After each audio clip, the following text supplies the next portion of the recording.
आदाब। निज़ामत फ़ासिलाती तालीम मौलाना आज़ाद national Urdu university के तालीमी प्रोग्राम में आपका खैर मक़दम है। आज के इस तालीमी प्रोग्राम में एम.ए. उर्दू साल अव्वल के तलबा के लिए बहमनी दौर में उर्दू अदब मौजू पर सबक पेश किया जा रहा है।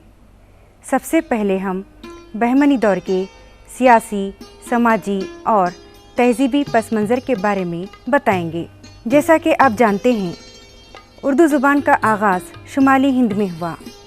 वहाँ 200-300 साल तक नशोनुमा पाने के बाद उसने दक्कन का रुख किया। सियासी हालात और वाक़यात की वजह से वो दक्कन पहुँची। अलाउद्दीन खिलजी की सियासी हिकमत अमली की वजह से उर्दू ज़ुबान को दक्कन में फलने फूलने का मौका मिला।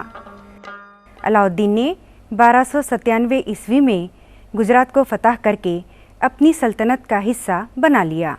गुजरात कोई 100 साल तक सल्तनत दिल्ली का हिस्सा बना रहा।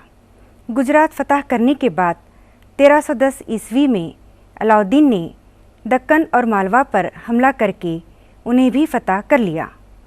चूँकि ये इलाक़े दिल्ली से काफ़ी दूर थे, इसलिए यहाँ मौसिर तौर पर हुक्मरानी करने के लिए गुजरात, दक्कन और मालवा के इलाक़ों को अलाउद्दीन ने 100 मवाज़ियात में तक़सीम कर दिया और हर मौज़ू पर एक एक अफसर मुक़र्रर कर दिया, जो अमीर सद्दा कहलाता था। अमीरान सद्दा यहाँ के बेताज बादशाह हुआ करते थे।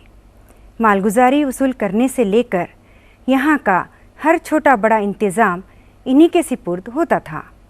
चूँकि इंतज़ामी उमूर की अंजामदही के लिए इन्हें मुस्तकिल तौर पर यहीं रहना होता था, इसलिए वो अपने अहल अयाल और मुतल्लिक़ीन को भी साथ ले आते थे। दक्कन और गुजराती को इन्होंने अपना वतन बना लिया था। अमीरान सद्दा दक्कन आने से पहले शुमाली हिंद में आबाद थे।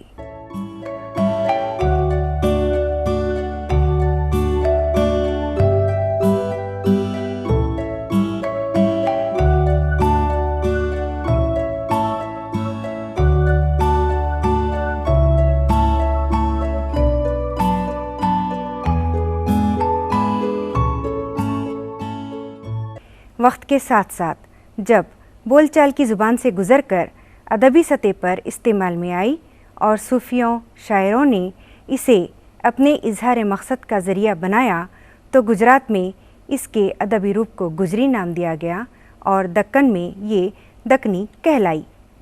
मोहम्मद तुग़लक़ के एक और तारीख़ी इक़दाम ने उर्दू को दक्कन में मुस्तहकम करने में बड़ा अहम हिस्सा अदा किया। दिल्ली से दक्कन की दूरी का अंदाज़ा खिलजी को भी था। इसी वजह से उसने अमीरान सद्दा को मुक़र्रर किया था। मोहम्मद तुग़लक़ इंतहा पसंद बादशाह था। उसने ये अंदाज़ा कर लिया था कि ख़ुद अमीरान सद्दा भी इसके काबू से निकल सकते हैं। दक्कन पर अपनी गिरफ्त को मजबूत तरीन बनाने के लिए इसने ख़ुद पाए तख्त को दिल्ली से दौलताबाद मुंतकिल कर दिया और इस इंतकाल मकानी पर इंतहा पसंदी से काम लिया कि दिल्ली में एक इंसान भी नहीं रहा।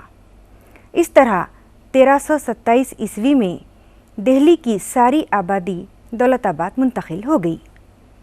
इस सारे अमल से दक्कनी ज़ुबान को और क़ुव्वत के साथ फलने फूलने और फ़रोग़ पाने का मौका मिल गया।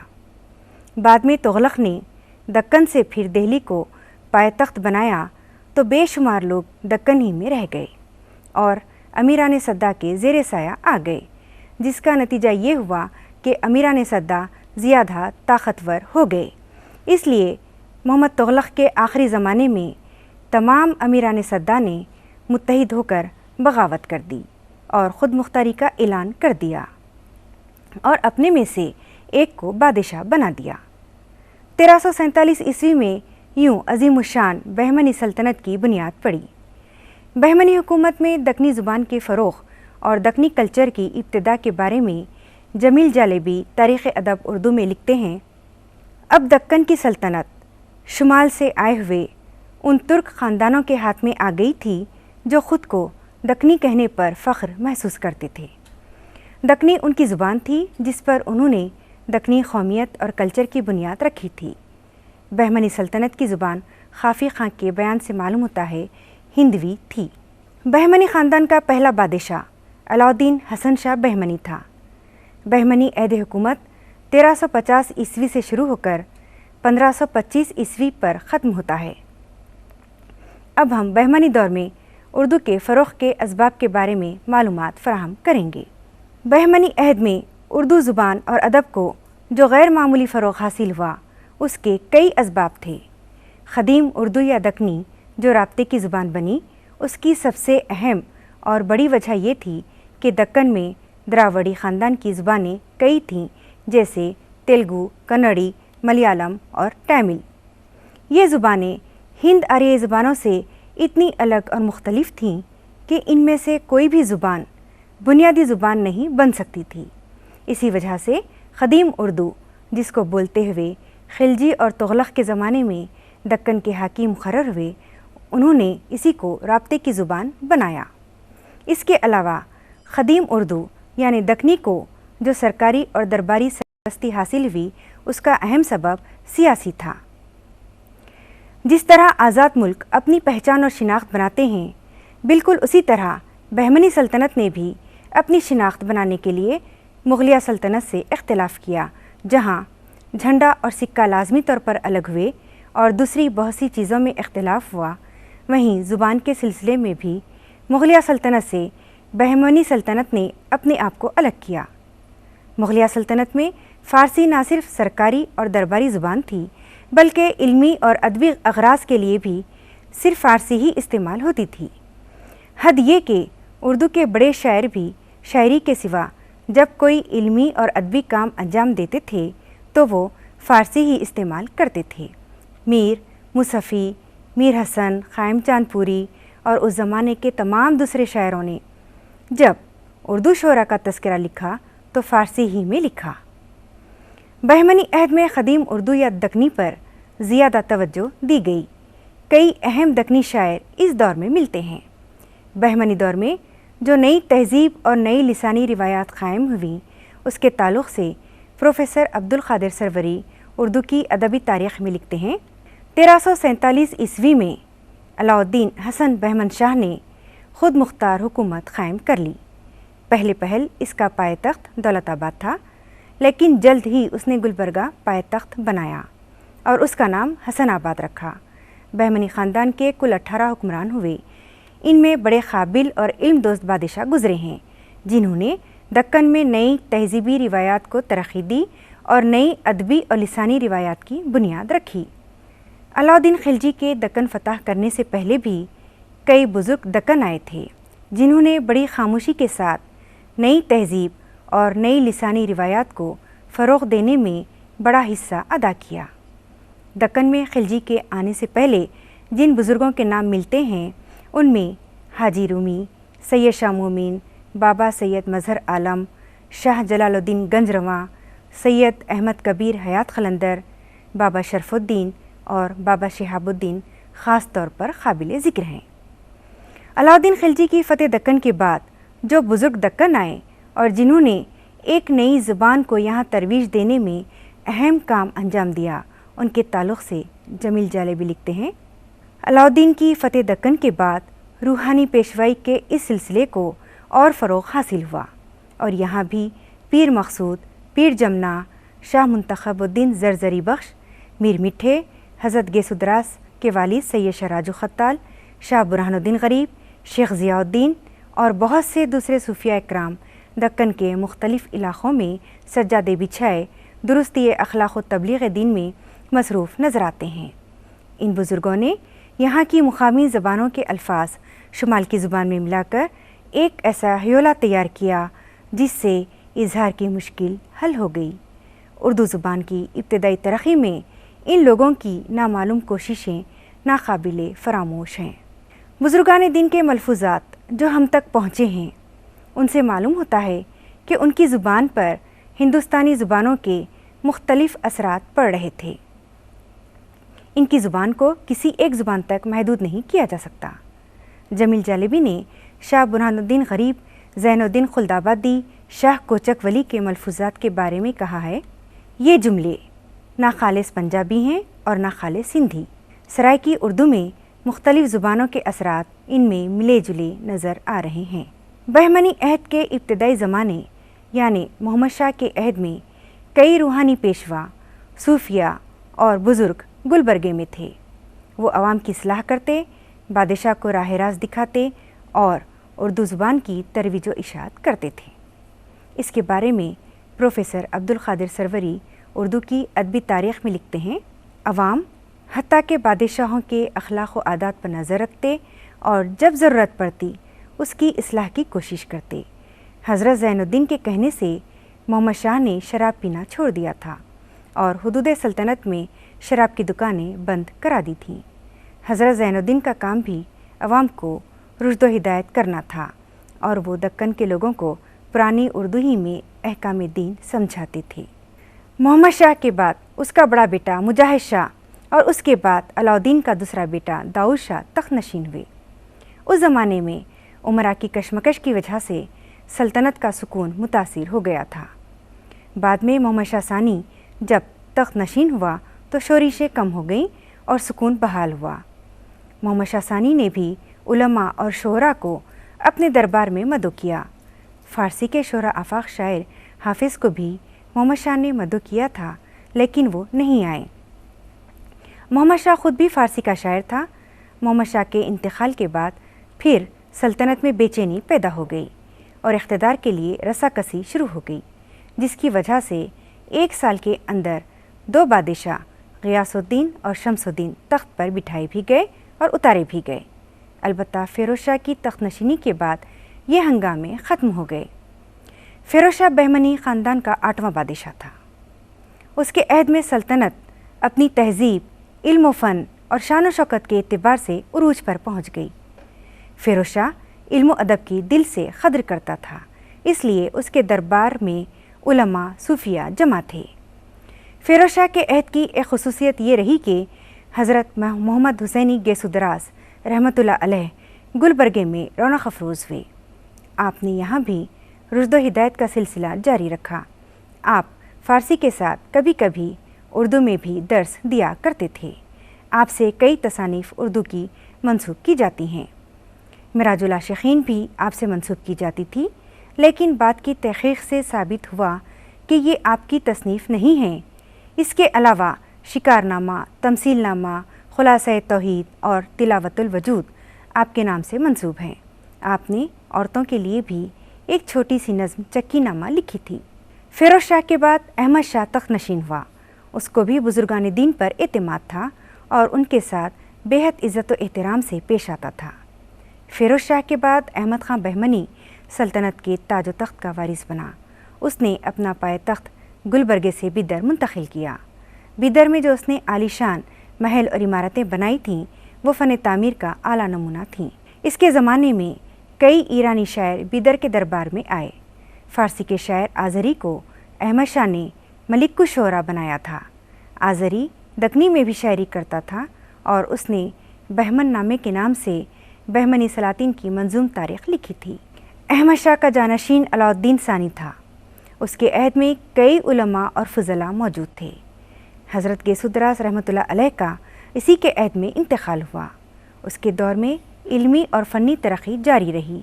اس نے خمار بازی اور مے نوشی کو ممنوع قرار دیا تھا۔ علاؤدین ثانی کے بعد ہمایون شاہ، جسے ظالم کا لقب ملا تھا، تخت نشین ہوا۔ جو علماء ہمایون کے تخت نشین ہونے کے مخالف تھے، جب ہمایون تخت و تاج حاصل کرنے میں کامیاب ہو گیا تو ان کو چن چن کر قتل کرنے لگا۔ اس کے باوجود اس کے عہد میں کئی عالم اور شاعر رہے ہیں۔ شاہ طاہر استرابادی اور ملا محمد تقی نظیری اس کے زمانے کے فارسی کے مشہور شاعر گزرے ہیں۔ نظیری دکنی میں بھی شعر کہتا تھا۔ محمود گاواں تجارت کی غرض سے بیدر آئے۔ ہمایون اس کی صلاحیتوں سے متاثر ہو کر اسے اپنے لشکر کا سالار بنا دیا۔ ہمایون کے بعد اس کا 8 سالہ بیٹا احمد شاہ ثالث تخت نشین ہوا، لیکن سلطنت کا کاروبار اس کی والدہ ماجدہ نے سنبھال لیا۔ اس خاتون نے بڑی قابلیت کے ساتھ سلطنت پر حکمرانی کی۔ احمد شاہ کے بعد محمد شاہ لشکری نے حکومت کی باغ ڈور سنبھالی۔ اس کے عہد حکومت میں محمود گاواں نے بہت عروج حاصل کیا۔ اس نے علماء و فضلاء کی سرپرستی کی۔ एक बहुत बड़ा मदरसा कायम किया जो आज भी बिदर में मौजूद है। इस मदरसे का एक बहुत बड़ा कुतुब खाना भी था। मोहम्मद शाह ने यूसुफ आदिल खां को सिपह सालार बना दिया था, जिसने बाद में आदिल शाही हुकूमत कायम की। बाद में बाहर से आए हुए लोगों को आफाकी कहा जाने लगा। जब आफाकियों और दक्नियों में पुरतशद्दुद झगड़े शुरू हुए तो इन झगड़ों में महमूद गावा को कत्ल कर दिया गया। उसके बाद मोहम्मद शाह लश्करी का इंतकाल हुआ। मोहम्मद शाह बहमनी सल्तनत का आखिरी अजीमुशान बादशाह था। मोहम्मद शाह के जानशीनों में महमूद शाह, अहमद शाह राबे, अलाउद्दीन, वलीउल्लाह और कलीमुल्लाह का ज़माना बड़ा ही पुरशुभ रहा है। महमूद शाह ने 26 साल तक हुकूमत की, लेकिन आपसी नाचाखी और दखनियों और आफाकियों के झगड़ों ने सल्तनत की चूल चूल ढीली कर दी, जिसका नतीजा ये हुआ कि बहमनी दौर के सूबेदारों ने एक के बाद एक खुद मुख्तारी का ऐलान कर दिया और बहमनी सल्तनत 5 सल्तनतों में बट गई और ये अजीम सल्तनत जो 1350 ईस्वी में कायम हुई थी, 1525 ईस्वी में ख़त्म हो गई। अब हम बहमनी दौर के इल्मी और अदबी कारनामों से आपको वाकिफ़ करवाएंगे। अब तक की तहक़ीक़ के मुताबिक दक्नी उर्दू की क़दीम तरीन मसनवी कदमराव पदमराव है। एक ज़माने तक मिराजुल आशिक़ीन को उर्दू की पहली तसनीफ़ समझा जाता था और ये ख्वाजा बंदे नवाज़ गेसुदरास रहमतुल्लाह अलैह से मंसूब की जाती थी, लेकिन डॉक्टर हफीज़ ख़तील ने मिराजुल आशिक़ीन का मुसन्निफ़ के उन्वान से जो किताब लिखी है, उसमें मुद्दलिल अंदाज में उन्होंने साबित कर दिया है कि मिराजुल आशिक़ीन ना तो हज़रत गेसुदरास रहमतुल्लाह अलैह की तसनीफ़ है, ना उनके ज़माने में लिखी गई है, बल्कि उनके ज़माने के तकरीबन 200 साल के बाद मखदूम शाह हुसैनी ने इसको लिखा है। और इस तरह मिराजुल आशिक़ीन को उर्दू क़दीम या दक्नी की पहली तसनीफ़ नहीं कहा जा सकता। मज़कूरा तहक़ीक़ के बाद फ़खरुद्दीन निज़ामी की मसनवी कदमराव पदमराव उर्दू की क़दीम तरीन तसनीफ़ क़रार पाती है। ये मसनवी अहमद शाह वली बहमनी के अहद में लिखी गई। अहमद शाह का ज़माना 825 ता 838 हिजरी मुताबिक 1421 ता 1434 ईस्वी रहा है। अहमद शाह के दौर की तसनीफ़ होने की दाखिली शहादत ख़ुद मसनवी में मौजूद है। निज़ामी ने लिखा है, शहनशाह बड़ा शाह अहमद कुंवार, परितपाल संसार करदार अधार, धनी ताज का कौन राजा अभंग, कुंवर शाह का शाह अहमद भजंग। मसनवी में बार बार मुसन्निफ़ ने अपना नाम फ़खरुद्दीन निज़ामी लिखा है। मसनवी का नाम क्या था इसका पता नहीं चलता, क्योंकि इब्तिदाई वरक़ और बीच के कई औराक़ के अलावा आखिर के हिस्से में इस मसनवी का नाम नहीं मिलता। चूँकि मसनवी की कहानी कदमराव पदमराव के किरदारों पर इस्तवार हुई है, इसलिए मौलवी नसीरुद्दीन हाशमी ने इस मसनवी का नाम कदमराव पदमराव रख दिया है। बाद में जमील जालिबी ने इसे मुरत्तिब किया और इसी नाम से शाये भी कर दिया है। ऐसा मालूम होता है कि मसनवी कदमराव पदमराव का क़िस्सा किसी मशहूर हिंदुस्तानी कहानी से माखूज़ है और इस मसनवी की ज़ुबान बेहद मुश्किल है, इसको समझना भी बहुत मुश्किल है। इस मसनवी की ख़दामत के बावजूद इसमें जो खूबियाँ मिलती हैं, इसके ताल्लुक़ से जमील जालिबी लिखते हैं, मसनवी कदमराव पदमराव 550 साल से ज़्यादा पुरानी मसनवी है और उर्दू अदब के अव्वलीन रिवायत की नुमाइंदा है। जिस कसरत से इसमें ज़रबुल अमसाल और मुहावरे इस्तेमाल हुए हैं, वो इस बात का सबूत है कि ये ज़ुबान सदियों पुरानी है, जो सैकड़ों साल की मुसाफत तय करके अपने इर्तिक़ा की मुख्तलिफ़ मंजिलों से गुज़र कर अदबी सतह पर इस्तेमाल में आने के लायक बनी है। संस्कृत अल्फाज के इस्तेमाल के अलावा जहाँ तक बयान की चुस्ती और रचावट का ताल्लुक़ है, वो कदमराव पदमराव में मौजूद है। यहाँ बयान में बेजा फैलाव का भी एहसास नहीं होता, बल्कि बात को इख्तिसार के साथ बयान करने का अमल मिलता है। मसनवी में इस्तेमाल होने वाली ज़रबुल अमसाल में से शायद ही कोई ऐसी हो जो आज भी उर्दू ज़ुबान के सरमाए में शामिल ना हो। मीराजी शमसुल उशाख बहमनी अहद के एक अहम शायर और बुज़ुर्ग हैं। मीराजी ऐन जवानी में दुनियावी ताल्लुक़ात तर्क करके राह खुदा में निकल गए थे। वो बैतुल्लाह में क़ियाम के बाद मदीने मुनव्वरा में कोई 12 साल रहे। वो ऐसे ख़ानदान के बानी थे जिसने सदियों तक अर्ज़ दक्कन में रुजदो हिदायत का काम अंजाम दिया। मीराजी का ज़माना 1496 ईस्वी का है। ये वो ज़माना था जब बहमनी सल्तनत तवाइफुल मुल्की का शिकार हो चुकी थी और रूबा ज़वाल थी। 1490 ईस्वी में आदिल शाही हुकूमत अपनी आज़ादी और ख़ुद मुख्तारी का ऐलान कर चुकी थी। बीदर की बुरिद शाही सल्तनत और बर्रार में इमा शाही सल्तनत 1487 ईस्वी में ख़ुद मुख्तारी का ऐलान कर चुकी थी। इन हालात में हर तरफ बेइत्मीनानी थी। मीरान जी की तसानीफ़ इसी ज़माने में सामने आईं और अल्लाह की तरफ रुजू होकर सुकून पाने का तरीक़ा बताती रहीं। इनकी तमाम तसानीफ़ का मौजू तसव्वुफ़ और अखलाक़ी तालीम है। इनकी 4 किताबें मिलती हैं: खुशनामा, खुशनक्स, शहादतुत तहक़ीक़, मग़ज़े मरग़ूब। खुशनामा 170 अशार पर मुश्तमिल नज़्म है। इसमें एक नेक सीरत लड़की खुश को पेश किया गया है। इसकी बेहतरीन सिफ़ात की वजह से सभी इसे मोहब्बत करते थे और इज़्ज़त भी करते थे, लेकिन वो सिर्फ 17 साल की हुई थी कि अल्लाह ने उसको अपने पास बुला लिया। इतनी कम उम्री में खुश का मर जाना अफसोस की बात है, लेकिन अल्लाह की मर्ज़ी यही थी। इसकी मौत से मीरा जी अखलाक़ी नताइज अक्स करके रूहानी मसाइल की तशरीह करते हैं। दूसरी नज़्म खुश नग़्ज़ है। ये सिर्फ 72 अशार पर मुश्तमिल है। इसमें सवाल और जवाब का तरीक़ा इख्तियार किया गया है। खुश मुख्तलिफ़ रूहानी और मजहबी मसाइल पर सवालात करती है और मीरा जी इसका जवाब देते हैं, जैसे अक़्ल और इश्क़, करामात, मुराक़बा, इरफ़ान रूह वग़ैरह। मीरा जी की नज़्मों में मुख्तलिफ़ बोलियों जैसे बिरज भाषा, पंजाबी और मराठी के असरात मिलते हैं। शहादतुत तहक़ीक़ मीरा जी की एक तवील नज़्म है जो 563 अशार पर मुश्तमिल है। इस नज़्म में शरीयत और तरीक़त के मसाइल कुरान और हदीस के ज़रिए समझाए गए हैं। इसमें भी सवाल और जवाब का तरीक़ा अपनाया गया है। तालिब सवाल करता है, मुर्शिद जवाब देते हैं। इसमें भी शरीयत और तरीक़त के मसाइल पर रोशनी डाली गई है। इसमें तलक़ीन की गई है कि सोच समझ कर शरीयत और तरीक़त पर चलना चाहिए। जो ऐसा नहीं करते वो अपनी उम्र ज़ाय करते हैं। मग़ज़े मरग़ूब शम्सुल उश्शाक़ की चौथी और आखिरी नज़्म है।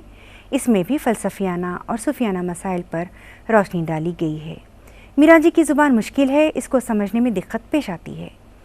उर्दू ज़ुबान की खिदमत मीरा जी और उनसे पहले और बाद के अदीबों ने जिस तरह की, उसकी वजाहत करते हुए जमील जालिबी लिखते हैं।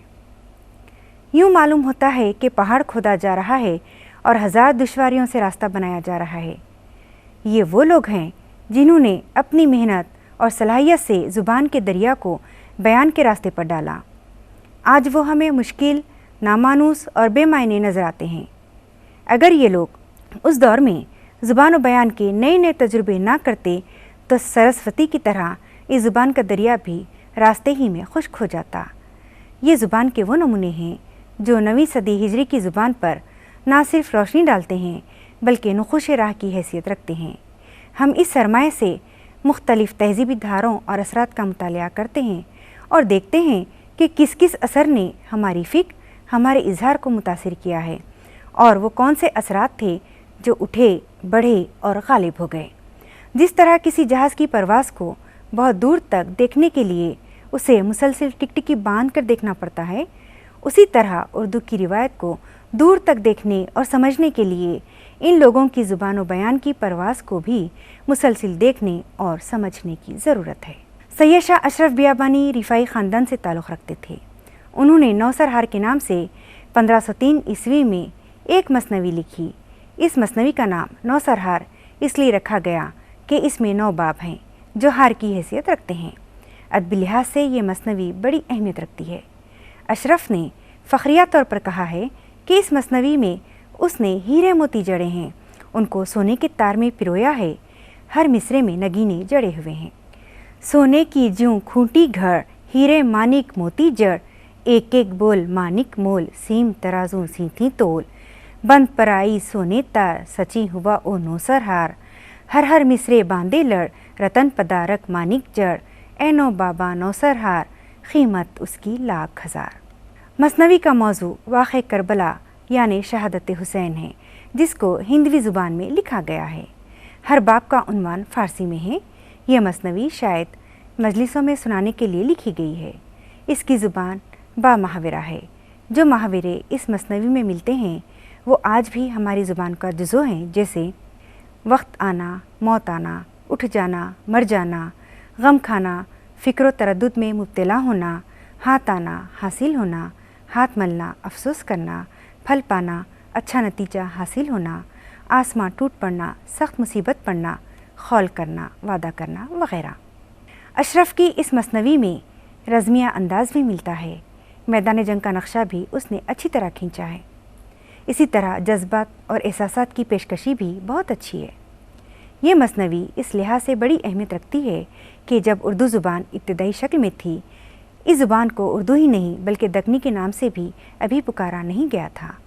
जमील जालबी के कहने के मुताबिक मिराजी की तरह अशरफ भी अपनी ज़ुबान को हिंदवी कहता है, शाहबाजिन भी अपनी ज़ुबान को हिंदी या दहलवी कहते हैं। अभी इसके लिए गुजरी या दक्कनी का लफ्ज़ इस्तेमाल नहीं हुआ। तारीख़ अदब उर्दू सफ़ा 178। बहमनी दौर ने उर्दू की सबसे बड़ी खिदमत ये की कि इस ज़ुबान को दक्कन के चप्पे चप्पे तक पहुंचा दिया। बहमनी सल्तनत एक अजीम सल्तनत थी। जब ये टूटी तो 5 बड़ी बड़ी सल्तनतें वजूद में आईं। बहमनियों ने एक मुश्तरका ज़ुबान और एक मुश्तरका तहज़ीब आने वालों को दी, जिससे वो अपनी अलग शिनाख्त और पहचान बना सके। बहमनी दौर ही में ज़ुबान और बयान को इतना निखार और संवार दिया गया था कि वो अदबी अगराज़ के लिए इस्तेमाल हो सके और इसमें हर किस्म के मौज़ूआत बयान हो सकें। बहमनी दौर के मुसन्निफ़ीन ने उर्दू ज़ुबान की खिदमत जिस तरह की है, उस पर जमील जालिबी यूँ रोशनी डालते हैं। ये वो लोग हैं जिन्होंने अपनी सलाहियतों को उर्दू ज़ुबान के मिजाज खून में शामिल करके उसे आगे बढ़ाया है। अगर ये लोग ऐसा ना करते और इस ज़ुबान को अपने अपने अंदाज में अपनी अपनी ज़रूरत के मुताबिक इस्तेमाल ना करते तो ये ज़ुबान वक्त की ख़ब्र में कभी की दफन हो चुकी होती। तवील नज़म लिखना, और वो भी ऐसे दौर में जब ख़ुद ज़ुबान और बयान हर सतह पर घुटनों पर चल रही थी, कोई आसान काम नहीं था। इन लोगों ने ज़ुबान को मुख्तलिफ़ मौज़ूआत से आशना करके उसे जल्द ही कहीं से कहीं पहुंचा दिया। ख़दीम उर्दू मुसन्निफ़ीन का हम पर यही एहसान है। बहमनी अहद जब ख़त्म हुआ तो 5 सल्तनतों में बट गया, लेकिन बहमनी दौर ने ऐसी मजबूत लिसानी और तहजीबी रिवायत क़ायम की थी जिस पर ये तमाम रियासतें तादम आखिर चलती रहें। इनमें से आदिल शाही और कुतुब शाही दौर अदबी लिहाज से भी पुरशिको और शानदार रहा है, जिस पर उर्दू ज़ुबान और अदब जितना भी फ़ख्र करे कम है। ये उर्दू अदब व तहज़ीब का भी सुनहरी दौर है। बहमनी दौर के दिगर शोरा में फ़िरोज़ बिदरी, लुत्फ़ी और मुश्ताक़ के नाम काबिल ज़िक्र हैं। फ़िरोज़ ने एक मसनवी प्रीतनामा के अलावा चंद गज़लें अपनी यादगार छोड़ी हैं। लुत्फ़ी और मुश्ताक़ की भी चंद गज़लें और क़साइद मिलते हैं। बहमनी दौर उर्दू अदब की तारीख़ में इसलिए अहमियत रखता है कि इसी अहद में दक्कनी ज़ुबान व अदब को ऐसी मुस्तहकम बुनियादें फ़राहम हो गई थीं जिसकी वजह से बाद में भी इन बुनियादों पर उर्दू शेर व अदब की शानदार इमारतें खड़ी की गईं। निज़ामत फ़ासिलाती तालीम मौलाना आज़ाद नेशनल उर्दू यूनिवर्सिटी के तालीमी प्रोग्राम में बहमनी दौर में उर्दू अदब मौजू पर सबक पेश किया गया। इस प्रोग्राम के बारे में आप अपनी राय इस पते पर रवाना कीजिए। निज़ामत फ़ासिलाती तालीम मौलाना आज़ाद नेशनल उर्दू यूनिवर्सिटी, गच्चीबौली, हैदराबाद 500032। अगले प्रोग्राम तक के लिए हमें इजाज़त दीजिए। खुदा हाफिज़।